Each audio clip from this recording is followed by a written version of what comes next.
The Obama administration 2011 budget includes provisions that will impose new taxes on domestic energy producers. Any such policy, such as this dual tax, that increases the cost of doing business in the United States is simply going to shift more of those platforms abroad and take more and more jobs away from Mississippi and our neighbors in the Gulf Coast. We need a lot of energy in the U.S. And if we're going to, as you increase jobs, industrial demand goes up, so we need more energy for that.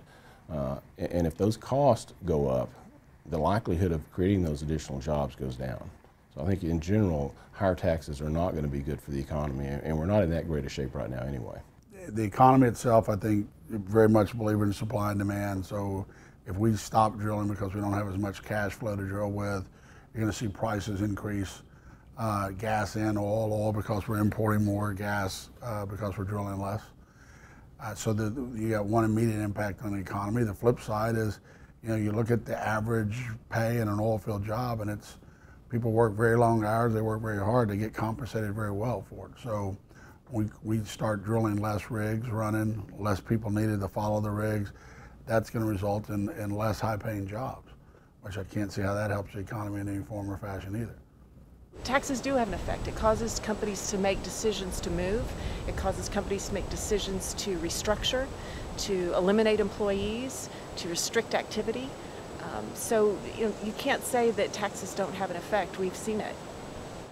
The oil industry drives the South Louisiana economy along with other issues, and to increase the tax would just be a double whammy on our economy.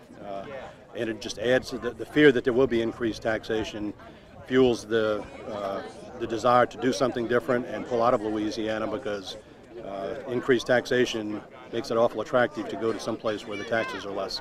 The more you tax something, the less you're going to have of it. The less you have of it, the least jobs you have. And so when you make energy more expensive, it's going to curtail business growth. It's going to curtail the ability of people to feed their families and have any money left over to buy. I don't think it's any secret with regard to taxes. This tax is no different from any other tax. There's always a trickle-down effect. We have economies that are weak across the nation. They cannot stand another increase in costs of goods and services, and that is exactly where a trickle-down effect from taxes will end up. This is definitely not a Gulf Coast issue. This is a nationwide issue.